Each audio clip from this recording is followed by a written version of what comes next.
నమస్తే. ప్రస్తుతం మనతో పాటు సీనియర్ జర్నలిస్ట్ జయదేవ్ గారు ఉన్నారు. ఆయనతో మాట్లాడదాం. నమస్తే సార్. నమస్తే అండి. సార్ డార్లింగ్స్ మన లైఫ్‌లోకి ఒక కొత్త వ్యక్తి రాబోతున్నారు అంటే ఒక ట్వీట్ వచ్చింది ప్రభాస్ డార్లింగ్ నుంచి. అయితే ఇది అందరూ ఏమనుకుంటారంటే నెటిజన్స్ గాని, ప్రజలు గాని అంటే ప్రభాస్ లైఫ్‌లోకి వదినమ్మ రాబోతుందా అని చెప్పేసి కూడా మాట్లాడుకుంటున్నారు చాలామంది.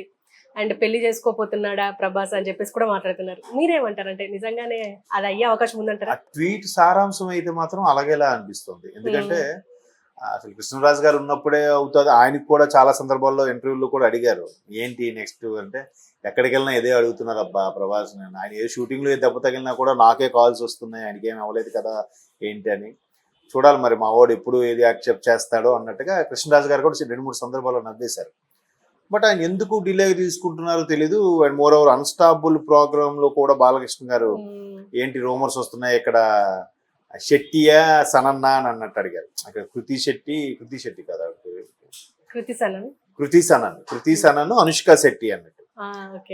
ఎవరు ఏంటి వీళ్ళ మీద అంటే అవన్నీ రూమర్స్ సార్, అవేం కాదు అన్నట్టుగా ఆయన నవ్వి తోసిపించాడు. బట్ ఇప్పుడు మీరు వస్తున్నారు, కొత్త జీవితంలో కొత్త వ్యక్తి వస్తున్నారంటే ఖచ్చితంగా ఇది సినిమా గురించి అయితే ఇంత ఆసక్తికరంగా ట్వీట్ చేయాల్సిన అవసరం లేదండి. మోరోవర్ నాకు తెలిసి ఆయన సోషల్ మీడియాలో ఎప్పుడు యాక్టివ్గా ఉన్నట్టు కానీ, ఎక్కడైనా పోస్టులు పెట్టినట్టు కానీ, ఈ పోనీ వాళ్ళ ఫ్యాన్స్ అయినా ఒక డమ్మీది క్రియేట్ చేసి పెట్టినట్టు కూడా నేను ఎప్పుడు చూడలేదు. ఇప్పుడు నిన్న మొన్న నాగబాబు గారి బన్నీ అంశంలో కూడా బన్నీది ఆయన ఓన్ పోస్ట్ కాదనుకుంటా, ఫ్యాన్స్ ఏదో క్రియేట్ చేసి పెట్టింది అనుకుంటా.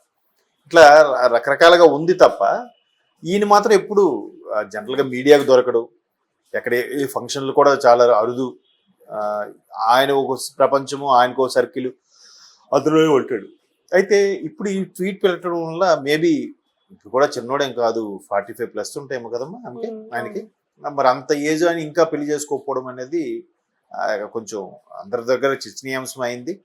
అంటే ఆయన దాన్ని కూడా కామెడీ చేసి నాకన్నా సీనియర్లు ఉన్నారు, ఇంకా సల్మాన్ ఖాన్ లాంటి వాళ్ళు ఉన్నారని కూడా చాలాసార్లు సందర్భాల్లో తోసిపుచ్చారు. బట్ ఇప్పుడు దీనికి మళ్ళీ కొంతమంది ఇచ్చే వివరణ ఏంటంటే, కల్కి పెద్ద ప్రాజెక్ట్ రాబోతుంది, అశ్విని దత్తు గారి సినిమా.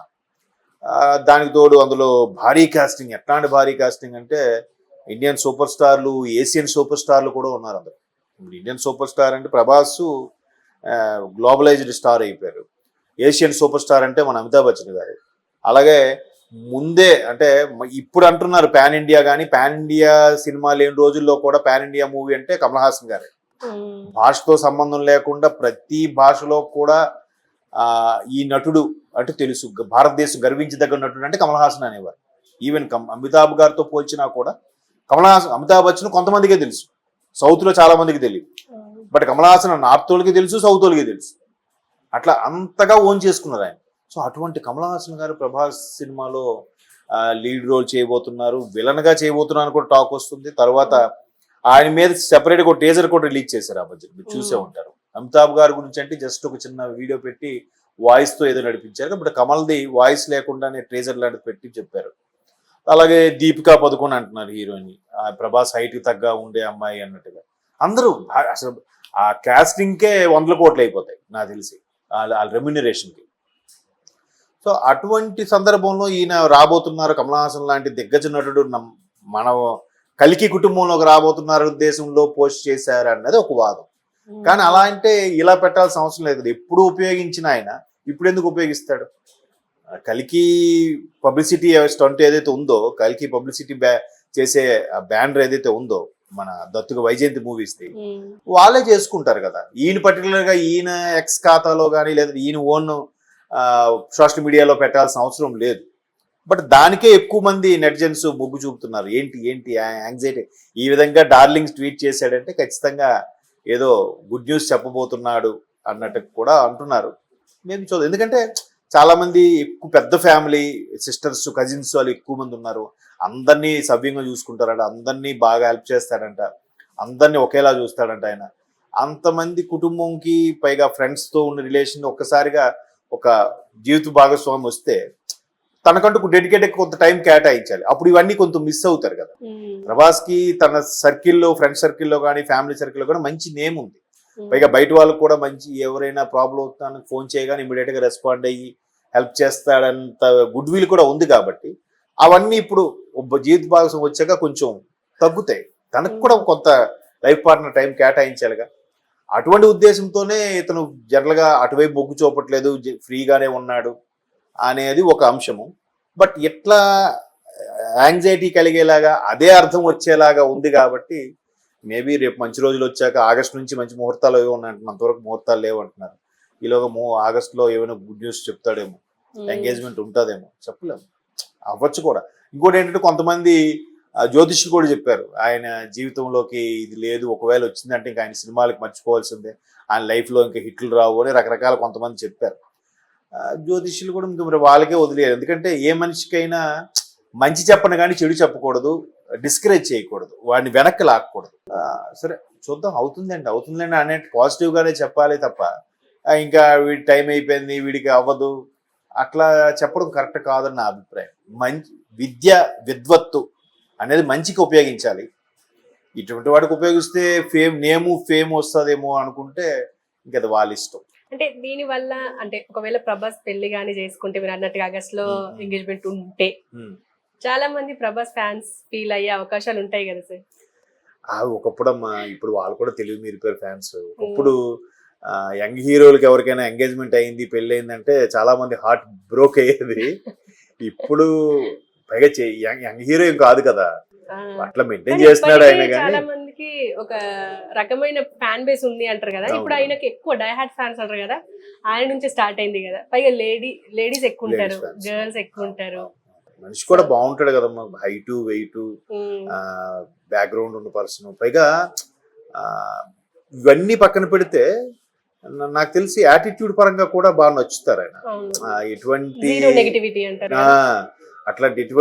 ఉండవు, చాలా సింపుల్ గా ఉంటాడు, చాలా క్యాజువల్ గా ఉంటాడు అని. ఇంత పెద్ద స్టార్ అనే ఫీలింగ్ కూడా ఉండదు మనిషిలో.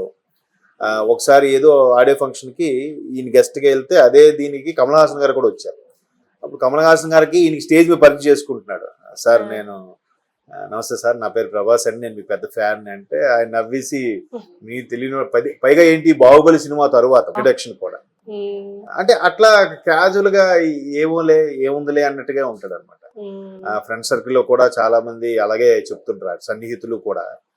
ఈవెన్ అన్నిటికీ కృష్ణరాజు గారు చనిపోయిన తర్వాత కూడా ఆ బాధ్యతను భుజాన్ని ఎత్తుకొని సొంతూరు వెళ్ళి స్వగ్రామంలో ఎన్నో రకాల భోజనాలు పెట్టి, అప్పుడులో అది పెద్ద సెన్సేషన్. సోషల్ మీడియా కూడా ఏం పెట్టారా బాబు, ఏం ఐటమ్స్ పెట్టారా బాబు అని వాళ్ళందరికీ వెళ్ళి అభివాదం చేయడము, అందరినీ పలకరించడము, అది రెస్పాన్సిబిలిటీ అంతే కదా. పెద్దనాన్నగారు లేకపోతే మేము ఈరోజు ఎక్కడో ఉండేవాళ్ళం, ఆయన ఉండబట్టి మేము ఈరోజు ఇలా ఉన్నామని కూడా చాలా సందర్భాల్లో చెప్పారు. ఆయన చనిపోయిన తర్వాత కూడా ఒక సంతాప సభలో కూడా అదే విషయం అని తెలియజెప్పారు. కాబట్టి అంత మంచి వ్యక్తి కావాలని ఎవరైనా కోరుకుంటారు. బట్ ఆయన జీవితంలోకి ఎవరు రాబోతున్నారు అనేది, అసలు ఎప్పుడు రాబోతున్నారు, ఎందుకు చేసుకోలేదు, ఏదో బలమైన కారణమే ఉంటుంది. అందరికీ తెలియదు, కొంతమందికి తెలుస్తుంది, కొంతమంది తెలియదు. బట్ ఫ్యాన్స్కి చెప్తే నచ్చే వాళ్ళు ఉంటారు, మీరు అన్నట్టు హార్ట్ బ్రోక్ అయ్యే వాళ్ళు ఉంటారు. కాబట్టి చెప్పకుండా అలాగే కీప్ చేశారేమో చూద్దాం. మీరు అన్నట్టు అలా కూడా జరిగితే మంచిదే. ఎవరికో మనిషికి తోడు ఉండాలిగా లైఫ్ లాంగ్, ఎవరో ఒకరు. దానికి దారి తీస్తుంది. ఒక స్థాయికి వెళ్ళిపోయిన తర్వాత పెద్దగా బాగా సంపాదించుకున్నాక వాళ్ళకి ఈ సామాన్యులతోని సొసైటీతో సంబంధం లేకుండా పోతుంది. ఏదైనా డబ్బు పడేస్తే వస్తున్నాయి, ఇంకా వాళ్ళతో సంబంధం ఏముంది, ఏం జరుగుతుంది చెప్పండి. ఇప్పుడు ఈ షారుఖ్ ఖాన్ గారు కూడా వాళ్ళతో అయ్యారంటే, కరణ్ జోహార్ అనే వ్యక్తి ఎప్పుడు ఏ వ్యక్తితో అయినా మాట్లాడగలడు, ఏ వ్యక్తితో కలిసి ఎక్కడికైనా జర్నీ చేయగలడు. అంత పలుకుబడి డబ్బు ఉన్న వ్యక్తి. మరి అయిపోయింది. ఆయనకు అనిపించిందేమో షారుఖ్ ఖాన్ చూసాక, షారుఖ్ ఖాన్ కూడా ఏమో ఒక డీల్ కుదుర్చుకున్నారేమో, నెక్స్ట్ ప్రాజెక్ట్ అనుకున్నారేమో, చెప్పలేము. దేనికైనా ఏదైనా జరగచ్చు. ఇప్పుడు అదే షారుఖ్ ఖాన్ గారు అబ్బాయి ఒక ఎయిర్పోర్ట్లో అందరిలో ఉన్న యూరినల్ ఏదో చేస్తే అది వీడియో కూడా అప్పుడు వైరల్ అయ్యింది. ఆ కొడుకుని బయటికి రప్పించడానికి నానా తంటాలు పడుతున్నాడు. ఆయన పడ్డాడు, మొత్తాన్ని విడిపించుకోగలిగాడు. ఒక స్థాయికి వెళ్ళాక ఇవేవి ఎవరికి ఒకరు చంపేసినా కూడా ఏం కాదులే, వాడు ఏదో తెలియక చేశాడు అని చెప్పి పేరెంట్స్ కాపాడే స్థాయికి వెళ్ళిపోయారు. తప్పురా నువ్వు అలా చేసిందని చెప్పే ఇది లేదు. డబ్బుంటే అన్నీ కవర్ అయిపోతాయనే ఫీలింగ్లోకి వెళ్ళినప్పుడు ఇలాంటి సర్వసాధారణ ఆవిడ అంత ఓపెన్గా చెప్పగలిగిందంటే, సుచిత్ర సింగర్ ఎంత లీడ్ దొరకకపోతే, ఏ ఇన్ఫర్మేషన్ లేకపోతే అంత ఓపెన్గా మాట్లాడుతున్నాడు. రేపొద్దున ఆవిడ మీద పరువు నష్టం దావా అయ్యారా, ఇష్యూ చేయరా? మరి అంత ఓపెన్గా మాట్లాడింది ఇప్పుడు ఎక్స్ లాంటి వాటిలో పోస్ట్ చేయగలిగిందని వరల్డ్ వైడ్గా చూస్తారుగా. మరి ఎంత లేకుండా అట్లా మాట్లాడుతుందా? Maybe there is a chance. Okay sir, thank you.